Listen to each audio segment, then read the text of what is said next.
Shalom kasih Kristus, salam tahun 2023, waktunya mengalami terobosan. Untuk mengalami terobosan, kita harus terlebih dahulu menyadari siapa kita dalam Tuhan. Tuhan menciptakan kita sangat spesial dan berharga, dan itu asli karya Sang Pencipta. Untuk itu, tetaplah melekat dalam Tuhan melalui renungan hari ini, agar firman Tuhan semakin berakar dan menghasilkan pertumbuhan yang maksimal, serta menyukakan hati Tuhan. Kita berdoa. Bapa Surgawi, kami bersyukur hari ini kembali kami mendengarkan kebenaran firman-Mu. Biarlah firman-Mu memenuhi seluruh kehidupan kami, di mana iman percaya kami semakin kokoh dan kuat di dalam Engkau. Tuhan, kami percaya bahwa Engkau yang sudah membentuk kami, Engkau yang sudah memanggil kami, itu merupakan satu hal yang spesial yang Tuhan berikan dalam kehidupan kami. Pimpin kami Tuhan untuk mengerti semua ini. Ini yang menjadi kerinduan bagi kami dan keluarga kami. Dalam nama Tuhan kami berdoa. Amin. Melekat dalam Tuhan bertema asli dari Tuhan. Mazmur 139 ayat 14, demikian firman Tuhan. Aku bersyukur kepadamu oleh karena kejadianku dahsyat dan ajaib. Ajaib apa yang kau buat dan jiwaku benar-benar menyadarinya. Allah menciptakan kita dengan sebuah daerah kekuasaan atau area, dan daerah kekuasaan atau area itu adalah tempat kita untuk mewujudkan diri kita yang sebenarnya. Keberadaan kita saat ini bukanlah suatu kebetulan, tetapi itu semua ada dalam rencana Tuhan. Kita saat ini berada bersama-sama dalam satu gereja, bersama teman atau sahabat. Itu artinya kita ditempatkan dalam satu daerah kekuasaan rohani yang sama, dan masing-masing dari setiap kita dapat mewujudkan diri kita yang sebenarnya. Hal ini sesungguhnya kita ada sebagaimana yang telah Tuhan rancangkan semasa kita dalam kandungan. Daud mengungkapkannya dalam Mazmur 139 ayat 13, sebab engkaulah yang membentuk buah pinggangku, menenun aku dalam kandungan ibuku. Tujuan Tuhan terhadap diri kita agar kita menjadi diri yang asli atau sebenarnya, seperti yang Tuhan rancangkan. Menjadi pribadi yang asli berarti mewujudkan jati diri yang sebenarnya dan sepenuhnya dalam menggunakan karunia, potensi, atau kemampuan yang diberikan pada kita. Pertanyaannya, apakah saudara dan kita semua sudah berada pada diri kita yang sebenarnya? Yaitu dapat menggunakan kuasa dari otoritas terhadap apa yang terjadi terhadap diri kita sehingga mengalami terobosan.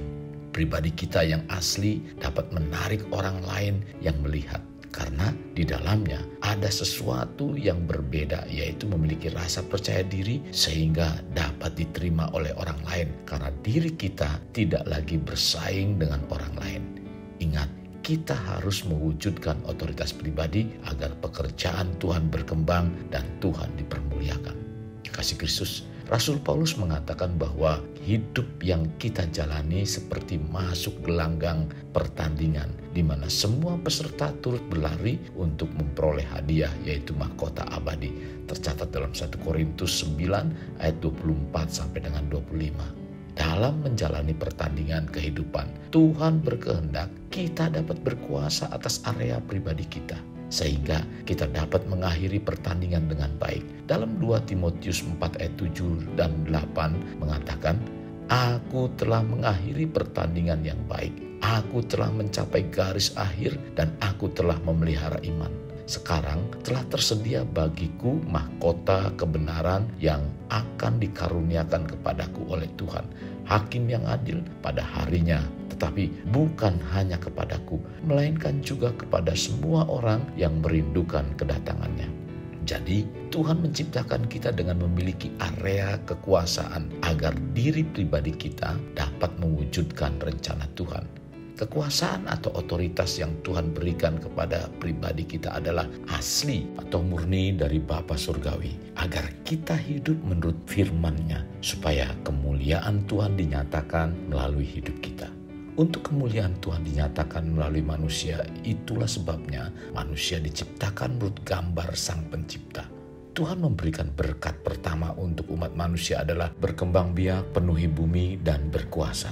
Tercatat dalam Kejadian 1 ayat 26 sampai dengan 28. Demikian juga dalam Mazmur 8. Dari kedua berkat ini adalah kata kerja yang harus dilakukan, dan ini merupakan berkat yang diberikan Tuhan.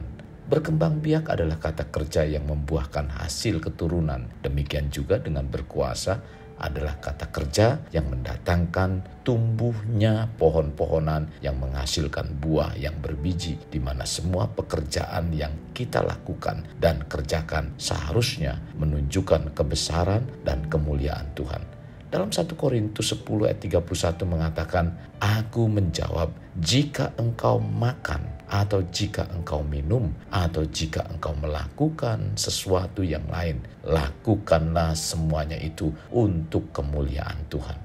Perintah agar kita berkuasa memang adalah perintah yang ditujukan kepada pribadi asli kita. Jadi ini merupakan perintah langsung. Untuk dapat menunjukkan kebesaran dan kemuliaan Tuhan, kita harus terlebih dahulu mencari kerajaan Allah. Kita diciptakan menurut gambar dan rupa Sang Pencipta agar tunduk dan taat terhadap firman-Nya, bukan kepada keberhasilan dan keberuntungan dalam hidup. Tercatat dalam Yosua pasal 1 ayat 8. Demikian juga Tuhan Yesus mengatakan dalam Matius 6 ayat 33, "Carilah dahulu kerajaan Allah serta kebenarannya, maka semuanya itu akan ditambahkan kepadamu." Kita diciptakan oleh Tuhan itu unik, dan Tuhan memberikan kekuasaan atau otoritas itu asli atau murni dari Tuhan, dan dilengkapi dengan berkat dan kemampuan alami untuk menyelesaikan pekerjaan baik, di mana Tuhan telah memanggil kita untuk melakukannya. Dalam Efesus 2 ayat 10, "Karena kita ini buatan Allah, diciptakan dalam Kristus Yesus untuk melakukan pekerjaan baik yang dipersiapkan Allah sebelumnya. Ia mau supaya kita hidup di dalamnya." Kekasih Kristus, mari kita alami terobosan hidup. Untuk mengalaminya, mulailah dengan mengenal prinsip-prinsip kerajaan Allah serta menjadi warga kerajaan. Kita berdoa, Tuhan, terima kasih buat firman Tuhan hari ini, di mana Engkau kembali mengajarkan kepada kami bahwa kami adalah ciptaan-Mu dan Engkau memberikan kuasa itu langsung dan itu murni dari Engkau. Kami mengucap syukur Tuhan buat semua itu Tuhan. Biarlah kami memegang mandat itu untuk menggunakan sebaik-baiknya agar nama Tuhan dipermuliakan lewat kehidupan kami. Roh Kudus, pimpin kami agar setiap firman yang disampaikan sungguh menjadi satu firman yang terus berakar, dan bahkan kami mampu melakukannya dengan bimbingan-Mu ya Roh Kudus, supaya setiap kehidupan kami, keluarga kami senantiasa mempermuliakan Engkau. Terima kasih Tuhan, terima kasih. Bapa Surgawi, hamba saat ini berdoa untuk setiap umat-Mu yang mendengarkan kebenaran firman Tuhan lewat renungan hari ini. Apapun pergumulan hidup mereka, apapun persoalan, entah itu sakit penyakit, entah itu masalah perekonomian keluarga dan lain sebagainya. Tuhan, dengan otoritas yang ada, yang Tuhan berikan dalam kehidupan hamba-Mu, dijamah Tuhan dan mengalami terobosan dalam kehidupan mereka. Dan Tuhan dipermuliakan. Terima kasih Tuhan Yesus, terima kasih. Dalam nama Tuhan Yesus, amin. Kasih Kristus, mari kita akhiri dan mengendahkan kedua tangan kita.